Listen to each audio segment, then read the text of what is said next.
Buenas tardes, muchas bendiciones. Otra vez soy la pastora Luisa Mendoza. Hemos vuelto a empezar Génesis y estamos hoy con el capítulo 2 de Génesis y vamos a empezar con la lectura. Vamos a hacer una corta oración. Señor nuestro Dios, número uno, decirte que te pertenecemos. Somos tuyos, Señor, porque tú nos creaste y tú nos has hecho verdaderamente a tu semejanza. Señor, gracias por Jesucristo nuestro Señor, porque es a través de Jesús que tú has venido a rescatar lo que se había perdido. Gracias por amarnos. Gracias por tu palabra y te suplico, Señor, hables a todos nuestros corazones, Señor, para que podamos conocerte más, para saber más de ti, de tus propósitos, de tus planes, para conocer más de tu amor y de tu gracia. En el nombre de Jesús. Amén. Estamos entonces en el capítulo 2 de Génesis. Yo estoy leyendo de la versión Reina Valera. Y la palabra del Señor dice en el versículo 1: Fueron pues acabados los cielos y la tierra y todo el ejército de ella. Y el versículos 2 y 3 dice: Y acabó Dios en el día séptimo la obra que hizo, y reposó el día séptimo de toda la obra que Dios hizo. Y bendijo Dios al día séptimo y lo santificó, porque en él reposó de toda la obra que había hecho en la creación. Vemos que todo fue terminado, todo concluyó en el día séptimo y entendemos también que hay la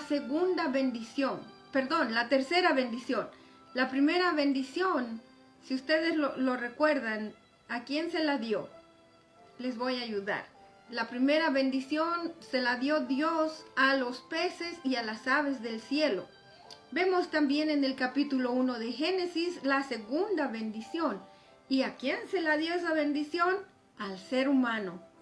Y la tercera bendición no es para alguien viviente como los animales o al ser humano, sino que es a un día, al séptimo, al último día de que lo que nosotros entendemos el último día de la creación.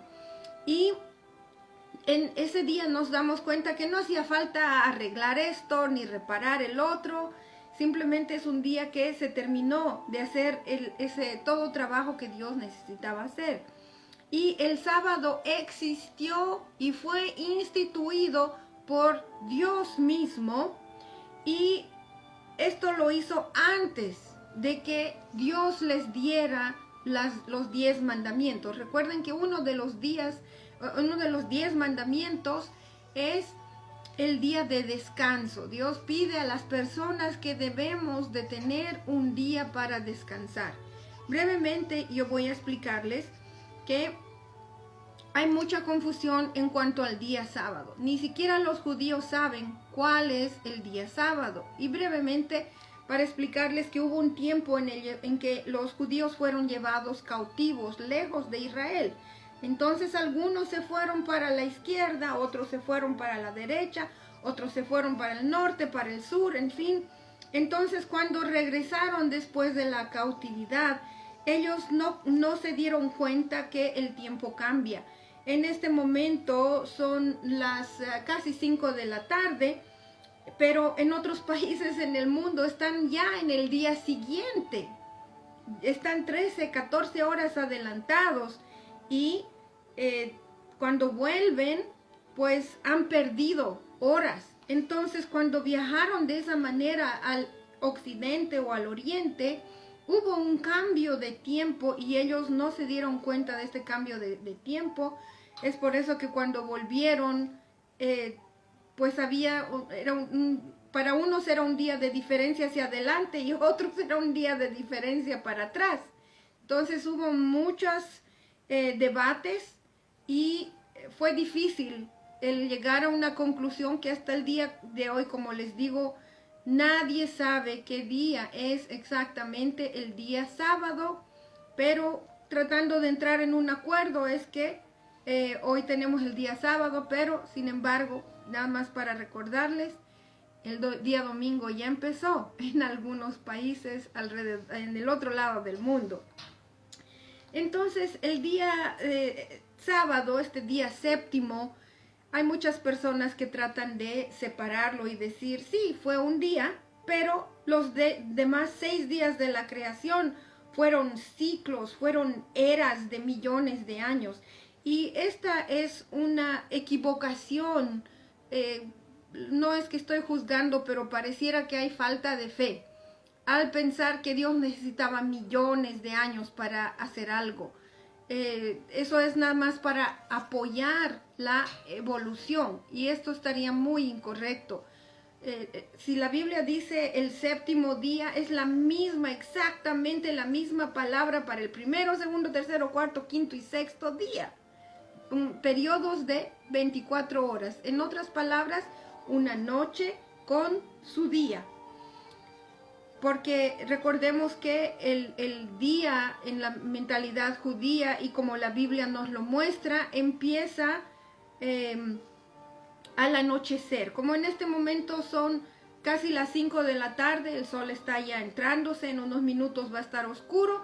Es el empezar, el principio de un nuevo día en la mentalidad judía y según la Biblia. Y eso es lo que puedo decir en cuanto al día sábado. Cuando la palabra del Señor dice que Dios descansó, no es porque Dios se haya agotado, no estaba cansado. Simplemente dice descansó porque Él concluyó de hacer lo que necesitaba hacer. Para los que han visto Génesis número 1, recordemos las palabras que Mary nos trajo de que todo lo que Dios creó lo hizo con nosotros, los seres humanos, en mente. Dios creó todo lo que nosotros vemos y disfrutamos pensando en usted y en mí, porque Dios nos ama. Somos muy importantes para Dios. Vamos a continuar con el verso 4 solamente el verso 4, y dice: estos son los orígenes de los cielos y de la tierra cuando fueron creados, el día que Jehová Dios hizo la tierra y los cielos. Yo voy a hablar un momento acerca de un par de palabras. Jehová Dios, que en hebreo es un poco difícil traducir esta palabra Jehová, porque es otra de esas palabras como el día sábado que hubo mucha controversia. Jehová es una de las traducciones. Otras personas lo traducen Yahvé. No se sabe cuál es la correcta. ¿Por qué?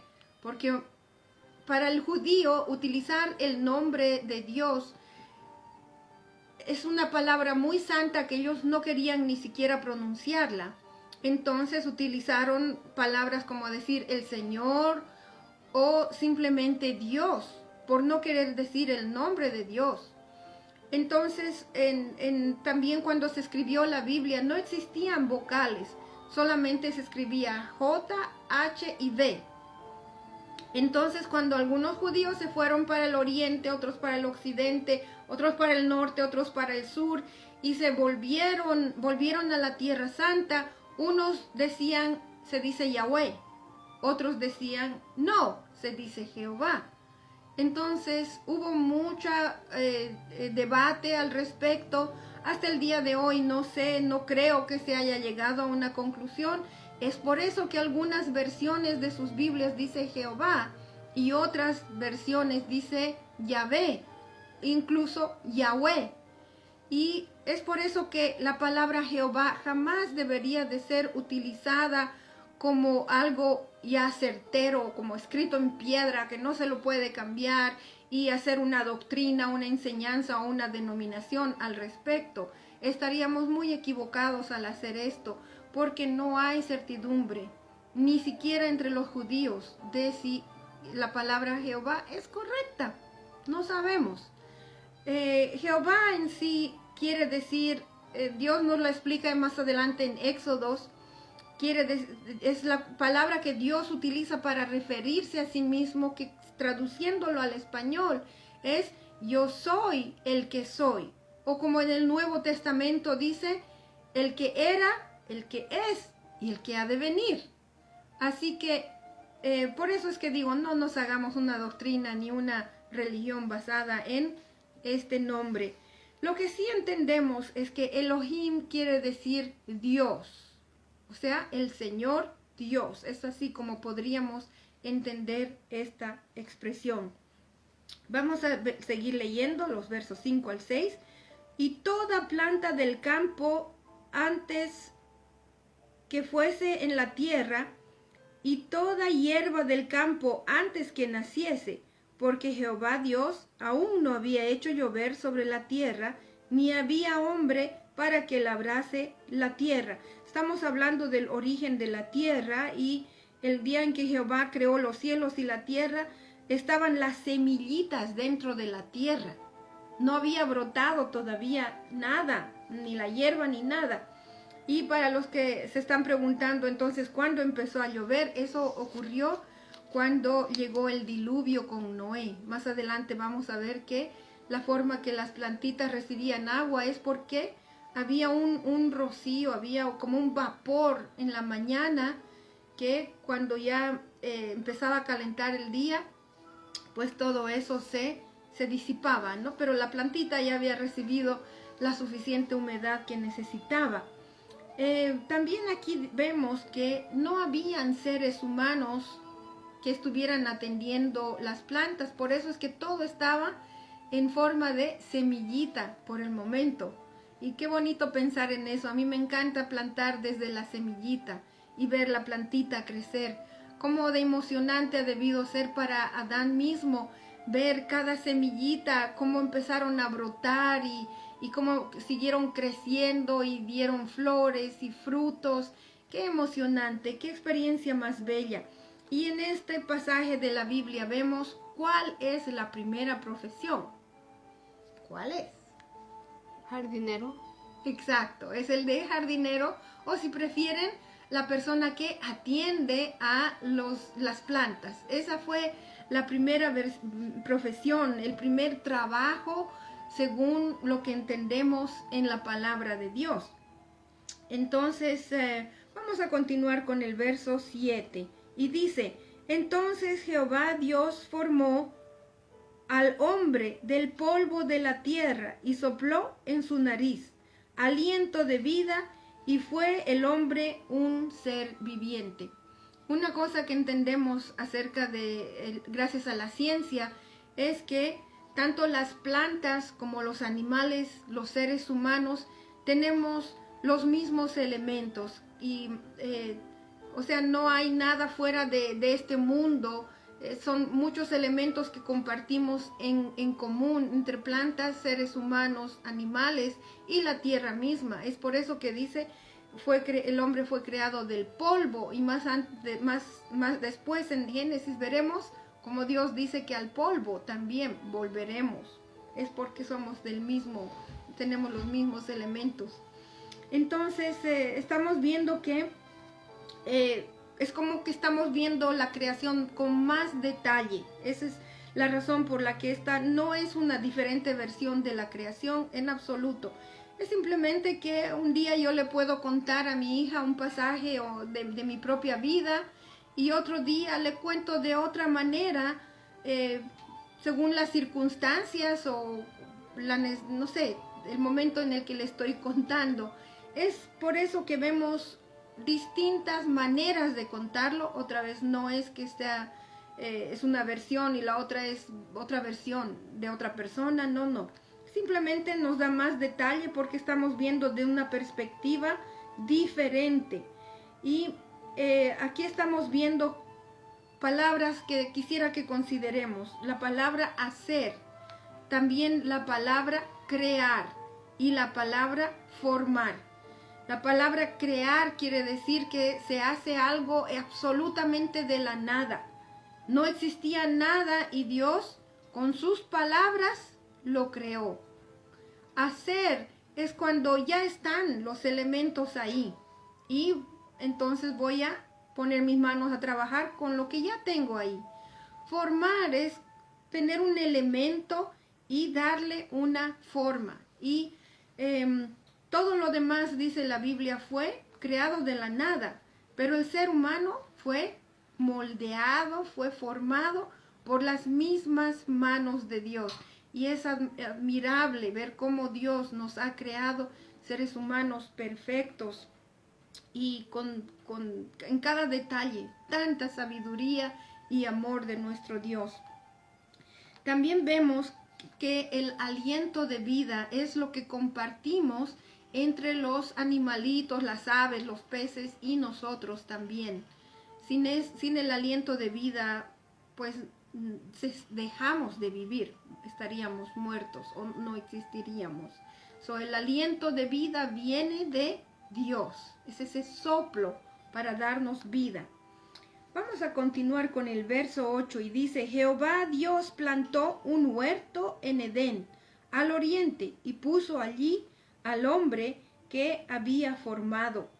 Vemos que en este huerto, si se puede decir para las personas que conocen de plantas, no habla de malezas, no habla de las plantitas que crecen sin haberlas plantado, sino que Dios plantó un huerto, o sea, Él escogió específica y cuidadosamente lo que iba a crecer en este huerto.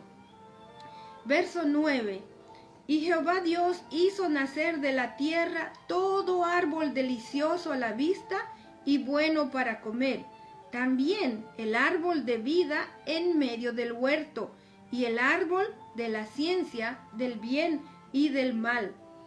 Increíble, las frutas, todas las frutas se ven deliciosas, todas las frutas se ven apetecibles, o sea, dan ganas de comerlas. Y es así como Dios verdaderamente, esa fue su intención al crearlas, para que comamos estas cosas y las disfrutemos. Todo es saludable dentro de lo que Dios ha creado para que el ser humano comiera.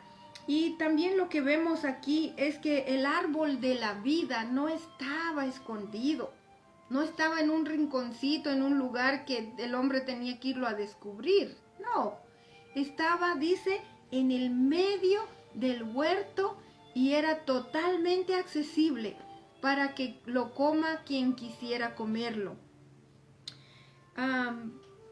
Vamos a continuar con el verso 10 y dice: salía del Edén un río para regar el huerto, y de allí se repartía en 4 brazos. El nombre del uno era Pisón. Este es el que rodea toda la tierra de Ávila, donde hay oro. Y el oro de aquella tierra es bueno. Hay allí también bedelio y ónice. El nombre del segundo río es Gihón. Este es el que rodea toda la tierra de Cus. Y el nombre del tercer río es Hidekel. Este es el que va al oriente de Asiria, y el cuarto río es el Éufrates. Y tomó pues Jehová Dios al hombre, y lo puso en el huerto de Edén, para que lo labrara y lo guardase. En el tiempo que se escribió Génesis por Moisés, ellos sabían dónde se encontraba estos ríos geográficamente hablando, sabían dónde estaba. Hoy en día nosotros sabemos que la locación de lo que en la Biblia nos habla como Edén, otras versiones dice el paraíso, es al sur de Irak. Recordemos que en este momento los Estados Unidos están en un conflicto en el Medio Oriente y han debido ver Irak en sus mapas. Perdonen que no lo tengo en este momento, pero es un lugar que hoy en día se conoce. Y vemos que Dios puso al hombre a atender las plantas. Recordemos una vez más, ese es el primer trabajo que Dios ha dado al ser humano. Y el verso 16 dice: y mandó Jehová Dios al hombre diciendo: de todo árbol del huerto podrás comer. Este es un permiso bastante amplio. De todo, le dice, de todo puedes comer. No hay una excepción es solo por uno de estos árboles. O sea, imagínense, hoy en día hay miles de árboles, de frutas que se pueden comer. Es posible que en ese jardín del Edén han debido haber cientos de árboles frutales. Y Dios le dice, de todo esto puedes comer, incluso, y quiero recalcarlo, inclusive del árbol de la vida podían comerlo. No había prohibición para comer el árbol de la vida. Vamos a ver el verso 17. Mas del árbol de la ciencia del bien y del mal no comerás, porque el día que de él comieres, ciertamente morirás. En otras versiones dice el árbol del conocimiento del bien y del mal. Este es el momento que muchas personas conocemos como el momento de perder la inocencia. Todo ser humano, cuando se da cuenta que está haciendo mal, está entendiendo lo que es el pecado. Ese es el momento del conocimiento del bien y del mal. Yo tuve ese momento más o menos a los 7 años. Yo estaba en segundo grado cuando unas monjitas católicas trajeron el corazón de Jesús. Es una imagen en la que Jesús está agarrando su corazón sangrante. Entonces el corazón de este Jesús era una almohadilla y las monjitas tenían una cajita con alfileres. Y una de ellas nos dijo, por todas las cosas malas que has hecho hoy, aún tus pensamientos malos, vas a ir a clavar un alfiler en ese corazón. Ese fue el momento que yo me di cuenta de que lo que era hacer algo malo. Y yo lloré mucho ese día. Y las monjitas me alcanzaron alfileres y yo me puse a pensar, había lanzado el borrador de una niña en el basurero porque estaba enojada con ella. Empujé a otra niña y claro, no se ni lastimó ni se cayó nada, la empujé. Y no recuerdo muy bien otras cosas más que hice, pero me sentí tan triste por lo que hice y tener que coger cada alfiler y clavárselo. Yo recuerdo que clavé 4 alfileres en ese corazón. Ese es el día que yo sí perdí mi inocencia. Ese es el día que me di cuenta, tuve el conocimiento del bien y del mal. Es por eso que es muy recomendable con nuestros hijitos proteger su inocencia, protegerlos de que tengan este conocimiento, porque ese día para mí fue muy triste y para muchas personas no sé cuán conscientes son de ese momento, pero sí, yo sé que usted si se pone a pensar, se puede acordar en qué momento se dio cuenta de estar haciendo algo malo. Y una vez más les digo, yo con mi hijita traté mucho de proteger esa su inocencia. Casi no quería ni decirle, no hagas eso, no, eso no está bien, eso no es bueno, ay, no seas mala. No, eso lo evité con todo mi corazón, gracias a buenos consejos que me dieron. Y esta, como les digo, es la primera prohibición y está limitada a un solo árbol. Lo importante en esto es que explica a Dios por qué. Porque el ser humano iba a morir si comía de este fruto. Dios les dijo, de cierto perecerás, de cierto morirás. Y para las personas que apellidan Pérez, pues ahí está el apellido de Adán. Y esta es una broma, porque Adán es su nombre, pero en otras versiones cuando dice Pérez serás, es una broma. Para los que entienden ahí me lo escriben si lo entendieron. Pero aquí Dios está diciendo claramente a Adán y a Eva que si comen de ese fruto, se lo dijo a Adán, que si él comía de ese fruto del árbol del conocimiento del bien y del mal, él moriría o perecería. Como les digo, algunas versiones dicen perecerás, otras dicen morirás. Pero esa es la consecuencia. Es importante siempre meditar en la palabra de Dios, no simplemente la leamos. ¿Qué nos dice este versículo a nosotros? Es que nosotros cuando decimos a alguien, no hagas esto, debemos también de decirles, por qué no deben de hacerlo. Hay que enseñar a nuestros hijos las consecuencias que trae el hacer lo que no deben. Y usted les va a evitar mucho dolor. Es triste ver a muchos padres cuando un niño va a hacer algo. ¡No hagas eso! ¿Pero por qué? ¡Porque yo te he dicho! Eso no es correcto. Debemos de decirle. Si el niño va a tocar algo caliente, no hagas eso. ¿Pero por qué? Porque te vas a quemar y te va a doler mucho. O si el niño quiere tocar una cosa que no debería, no hagas eso. ¿Por qué? Estoy guardándolo para una ocasión especial. Si tú te lo comes hoy, para la ocasión especial no voy a tener que ofrecer. Entonces hay que explicarles las consecuencias de lo malo que puedan hacer. Especialmente a nuestros adolescentes. Hay que explicarles por qué les pedimos, por ejemplo, ven a la casa temprano, no andes con tal persona. O, en fin, no sé, como padres ustedes, ¿qué les dirán a sus hijos? No simplemente les digan eso y después, porque yo te he dicho, soy tu padre, yo sé lo que te digo. Hay que explicarles por qué le está diciendo usted a su hijo que no haga o no vaya a ciertos lugares. Amén. Vamos a seguir entonces con los versículos 18 al 20. Y dice, y dijo Jehová Dios, no es bueno que el hombre esté solo, le haré ayuda idónea para él. Jehová Dios formó pues de la tierra toda bestia del campo y toda ave de los cielos, y las trajo a Adán para que viese cómo las había de llamar. Y todo lo que Adán llamó a los animales vivientes, ese es su nombre. Y puso Adán nombre a toda bestia y ave de los cielos y a todo ganado del campo, mas para Adán no se halló ayuda idónea para él.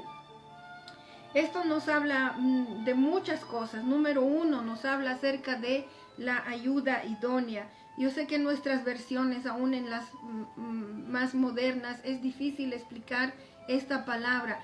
Ayuda idónea simplemente quiere decir una ayuda que es suficiente y es la ayuda adecuada, especialmente en este contexto, para hacer el trabajo que Dios mandó hacer a Adán. Esto no quiere decir que que la mujer iba a hacer un trabajo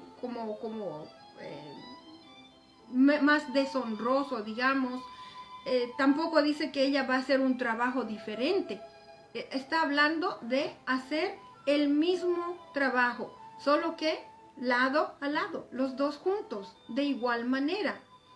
Y tampoco quiere decir que ella iba a hacer un trabajo menos importante que Adán, un trabajo secundario, no. Simplemente que ella iba a ser creada, Eva, para ayudar a Adán a hacer el trabajo que Dios le había encomendado. Y entre los animales, obviamente, ninguno fue la ayuda adecuada ni suficiente para Adán. Entonces ahí vemos que Dios pone nombre a los animales, y esta palabra ayuda, para que ustedes vean la importancia de la palabra ayuda, vamos a ir solo por un momento al Salmo 33, verso 20. Salmo 33, 20. Nuestra alma espera a Jehová, nuestra ayuda y nuestro escudo es Él. Esta palabra ayuda en este salmo es exactamente la misma palabra ayuda refiriéndose a la mujer. Así que no podemos ver de ninguna manera el hecho de que la mujer es ayuda para el varón como alguien inferior o con menos capacidad, porque la Biblia incluso habla de Dios como nuestra ayuda. Y una vez más es la misma palabra que Dios utiliza para referirse a la ayuda, el tipo de ayuda que es la mujer para el varón. Amén. También vamos a continuar entonces con los versos 21 al 23 y ya casi terminamos. Entonces Jehová Dios hizo caer sueño profundo sobre Adán, y mientras éste dormía, tomó una de sus costillas y cerró la carne en su lugar. Y de la costilla que Jehová Dios tomó del hombre, hizo una mujer y la trajo al hombre. Dijo entonces Adán, esto es ahora hueso de mis huesos y carne de mi carne. Esta será llamada varona, porque del varón fue tomada. Interesantes las primeras palabras de Adán desde que fue creado. Estas son sus primeras palabras. Y vemos que, quiero que sepan que este relato, cómo la mujer fue creada, es el único documento entre todos los relatos, digamos, de las religiones de Medio Oriente, de toda esa región donde se escribió la Biblia y donde pasaron todos los eventos bíblicos.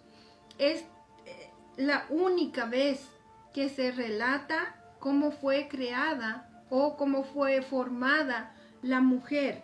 No hay ninguna otra, ni religión, ni historia que nos cuente con tanto detalle cómo fue hecha la mujer, que salió del varón. A mí me gusta mucho pensar que nosotros somos tan importantes, nosotras las mujeres, para Dios, que Él se aseguró de que este evento iba a ser incluido en nuestra Biblia para darnos a entender cuán importantes, cuán especiales nosotros somos. Y la palabra varona, ¿no? Que viene de la palabra varón, porque salimos del varón. Y en Efesios, si no me equivoco, Efesios 6, la Biblia dice, el hombre deberá amar a su esposa y la mujer deberá respetar a su esposo. Hay veces que, bueno, vamos a leer con el verso 24, no me quiero adelantar. Y dice, por tanto dejará el hombre a su padre y a su madre, y se unirá a su mujer, y serán una sola carne. Y estaban ambos desnudos, Adán y su mujer, y no se avergonzaron. Cuando Dios creó a este hombre y a esta mujer, obviamente no había padre ni madre. Directamente el padre de Adán, dice la Biblia, fue Dios mismo. Pero esto era para sentar un precedente para las personas que estaban leyendo el libro de Génesis por primera vez, que fueron los israelitas saliendo de la esclavitud de Egipto, que ellos deberían saber claramente lo que Dios ya había establecido desde el mismo principio de la creación, que un hombre debe de unirse a una sola mujer. Y estamos hablando de un hombre y una mujer. No estamos hablando de un hombre con un hombre o una mujer con otra mujer. Tampoco estamos hablando de un hombre o dos mujeres, ni nada parecido. No vamos a seguir con la línea porque todos son errores. Simplemente Dios habla de un hombre con una sola mujer, y esto es de por vida. Y cuando dice van a dejar a su padre y a su madre, quiere decir que tanto el hombre como la mujer deben de abandonar los hogares de los que han salido, el hogar de sus padres, para formar un nuevo hogar a solas con su esposa. Al salir de ese hogar también deben de abandonar la autoridad de sus padres sobre ellos para ser ellos independientes de toda influencia, por más que sea el papito o la mamita. Ese hombre con esa mujer son ya un hogar y deben de ser respetados como tales. Yo agradezco mucho a mi amada suegra. Ella siempre ha tenido un consejo muy sabio, palabras muy sabias de consejo, de sugerencias, pero jamás mi suegra me ha dicho, Luisa, usted haga esto, Luisa, no haga el otro. Jamás, jamás. Es por eso que yo tengo una gran admiración y un gran amor y respeto hacia mi suegra. Sus palabras de sabiduría, de ternura, de dulzura que ha tenido para mí, obviamente me han movido a que yo le haga caso. pero ella nunca ha querido imponer nada a mí. Lamentablemente, tanto mi papá como mi mamá murieron antes de que me casara con mi esposo, pero yo sé que hubiese sido de la misma manera. No hubieran tratado nunca de imponer nada a nadie. Y yo, con mucho respeto a mi familia, amigos, amigas, yo tampoco permito que interfieran diciéndole a mi hijita: haz esto, no haz el otro, haz esto así o haz esto así. Que tenga que ver con mi familia directamente, porque somos una familia, tenemos nuestra propia manera de hacer las cosas y siempre hablamos de todas estas, digamos así, interferencias entre nosotros, mi esposo, mi hijita y yo, porque debemos de ser respetados como un núcleo familiar. Estamos siempre abiertos al consejo, estamos siempre abiertos a las sugerencias, pero yo no dejo que nadie ordene en mi hogar. Y usted, le sugiero, haga lo mismo también. No saliéndome de este punto de la familia, pero hay muchas situaciones que me han tocado vivir, que parejas se han separado y se quejan muy, muy feo de la pareja que acaban de dejar, o separados o divorciados, y hablan pestes y me da pena escuchar todo eso, porque yo digo: ¿por qué se casó con esta persona si sabía que era tan malo? Y he aprendido a reservarme mi opinión para mí misma, porque después me sorprendo, están juntos otra vez. Y esto me ha enseñado algo muy importante. Cuando usted habla mal de su pareja o de su expareja, usted está hablando mal de usted mismo. ¿Por qué? Porque es usted el que aceptó unirse a esta persona. Entonces, cuando lo juzga, cuando lo critica, cuando habla mal de él en sus espaldas o delante de él, usted está hablando mal de usted mismo. Y yo le sugiero, con mucha humildad, con mucho respeto, a no ser que usted esté hablando con una persona profesional para ayudarle en su situación, no hable mal de su esposo o de su esposa, porque usted solo está quedando mal. En sí, la pareja, yo como esposa de mi amado esposo, si veo faltas en él, debo tratar de ayudarle a superarlas. Tanto como él, cuando ve faltas en mí, él también trata de hablarme y de ayudarme a superar mis faltas. Y ese es el trabajo de pareja: trabajar juntos para ser mejores cristianos, trabajar juntos para ser mejores padres, trabajar juntos para ser mejores personas en nuestra sociedad, sin juzgarnos, sin criticarnos, sin hablar mal, mucho menos hablar mal el uno del otro en las espaldas. Amén. Entonces, aquí en este pasaje también vemos la unión sexual. Estamos ya viendo, antes de la caída, que ellos se habían unido ya como marido y como mujer, y esto fue bajo la bendición del Dios Altísimo, y que eran totalmente puros. Para concluir, quisiera que vayamos por un momento a Apocalipsis 22. Esto nos da a entender el nivel de restauración después de la venida de nuestro Señor Jesucristo. Vamos a ver la restauración de la creación. Y dice la palabra del Señor, Apocalipsis 22, versos 1 y 2 solamente. Después me mostró un río limpio, de agua de vida, resplandeciente como cristal, que salía del trono de Dios y del Cordero, y ese es Jesucristo nuestro Señor. En medio de la calle de la ciudad, y a uno y a otro lado del río, estaba el árbol de la vida, que produce 12 frutos, dando cada mes su fruto, y las hojas del árbol eran para la sanidad de las naciones. Ese es el momento que esperamos, la restauración de todo. Dice la Biblia que aún la creación, los animales, las plantas, todo lo creado, gimen para ser redimidos. Nosotros también nos unimos a ese anhelo de ser restaurados y clamamos que Cristo venga en el nombre de Jesús. Dios los bendiga.